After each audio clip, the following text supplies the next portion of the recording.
Good evening, James WERTSCH. You're over in St. Louis in Missouri. Let's start with the United States and China, a dynamic that you've invested a lot of your own life into as well as your whole career.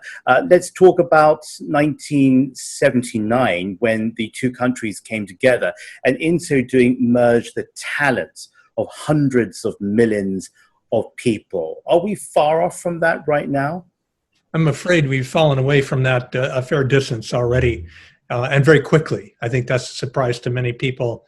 There has been probably, as you know, a kind of a sea change in the attitude toward China in Washington, D.C., and among a lot of academics, by the way, that says we thought we understood China, we thought we were all going to enter into the global village and be part of the same kind of international community.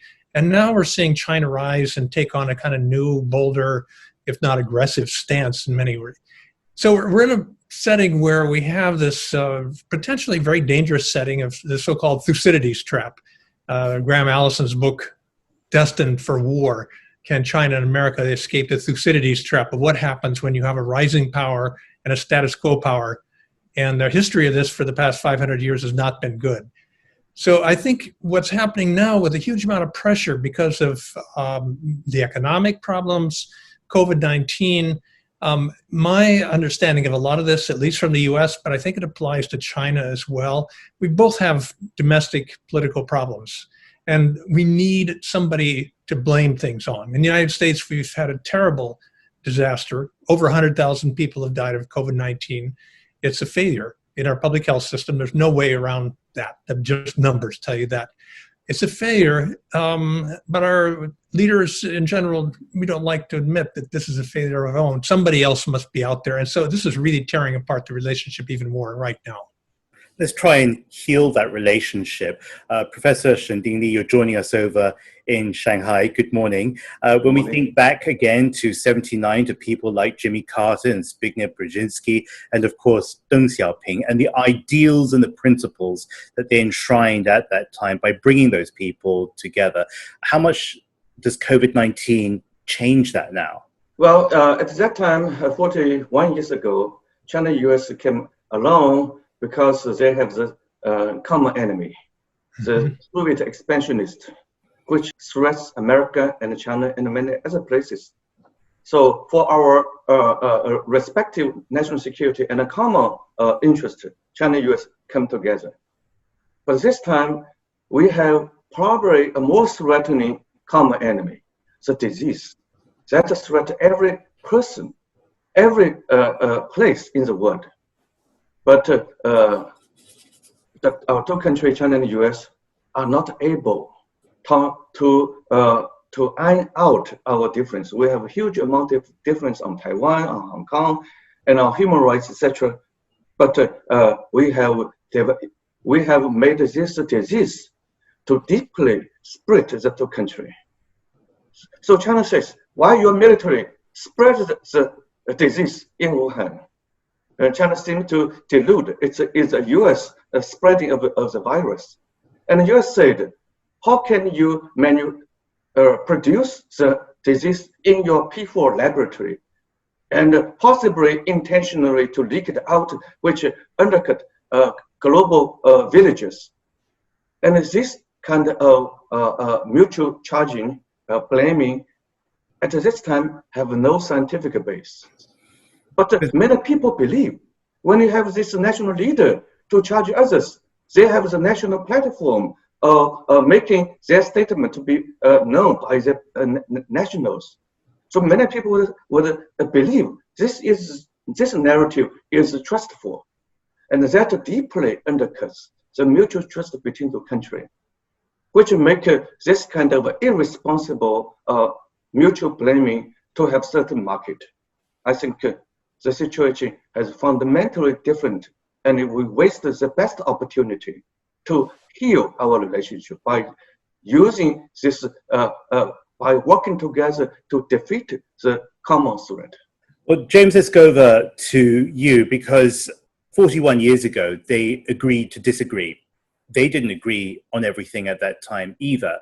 There were plenty of gaps of understanding between the United States and China. Yet it took a few people to go into a room and to create a new relationship on the basis that you didn't need to agree on everything. Why has it been so difficult for the two sides to understand here? And it's a mutual thing, that blaming the other, as you've both pointed out, actually worsens the global divisions for everybody. I'm a big fan of this idea that we can do business with people that we don't agree with everything over. I think that's the key to understanding how we're going to manage these things in the long run. But I think if you look at the history since 1979, the relationship, we started out with some very strong realist, blunt realist negotiators saying we're never going to agree on a lot of stuff, but we can still have a drink and we can settle on some things, but don't expect us to agree. Over time, especially since the time that DINGLI and I have been working on joint courses and things, but over the 80s and 90s and the early 2000s, I think at least in the United States, we came more and more to the opinion, oh, this is going to be like just another community that's like us. And we're going to operate in the global community in a similar way where we understand the same rules, and we're not that different in a lot of ways. And so when we start to see the rise of China as a great global power now, and it asserts itself, I think people were surprised because they've been lulled into this idea that we're so similar. I personally am a believer that it's not very useful to say we're all human beings, and that's true. And in certain cases, it's important to say that, but it doesn't explain very much. And I think instead we should be saying, look, you and I are different. I like you, but you're never going to understand me, and I'm never going to understand some of the things you do. But we can still figure out ways to negotiate certain things and not think that you have to be like me in order to get that done. And I think in this case, these two world powers, certainly in America, we have a notion, the kind of notion of the more perfect union, the city on a hill, that we're the aspiration that every nation is trying to get to. And so we think everybody really wants to be like us. That's a totally naive notion. I learned that in the Soviet Union. That's where I was in the 70s watching this. So that's a silly notion, but it does come back again in American kind of mentality. I think China has this kind of central kingdom idea that we can negotiate things on our own grounds. And so you have two countries that think we could become more like us, except we have two different us's. And I think we need to say, no, there's no reason for that to have to be a prerequisite for us to do our work. And that's, but it's deeply set in both societies. Well, since I have you both here online, and I know that you have a long academic collaboration and friendship in store as well, perhaps you could give each other one idea on what your countries could do better with the purpose of coming together as they did in '79. So let's start off with you, James. What's one thing that China could do less of, more of, or do for the first time?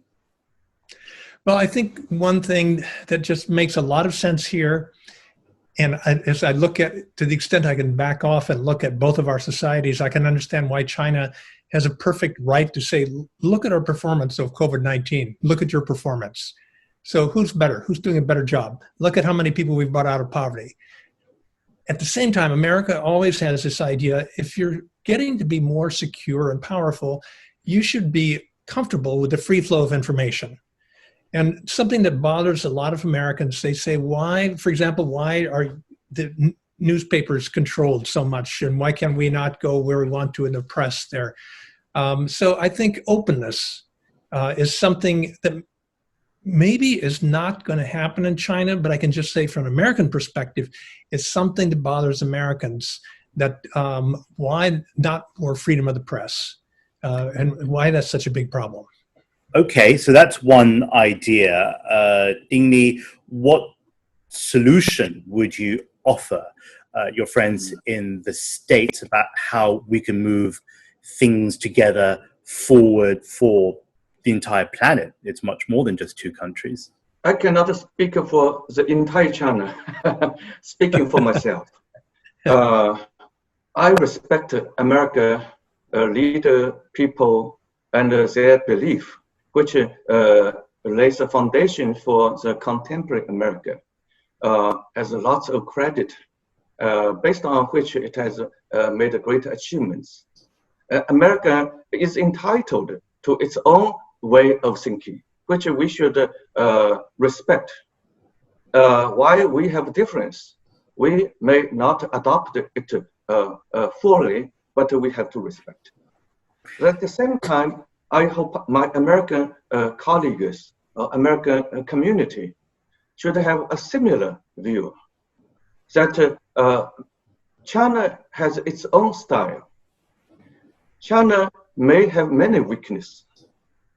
According to American principle and value, America may very much disagree with what China thinks and what China acts. But America should allow China to do what China is entitled to do. As a sovereign country, China may not be perfect, but China is quickly learning. For instance, for this COVID-19 incident, China may have some room to improve for its first few weeks, from later last year to early this January. But everybody noticed from later January of this year till later March, for about 2 months, China quickly managed to defeat the spread of this disease in such a vast country.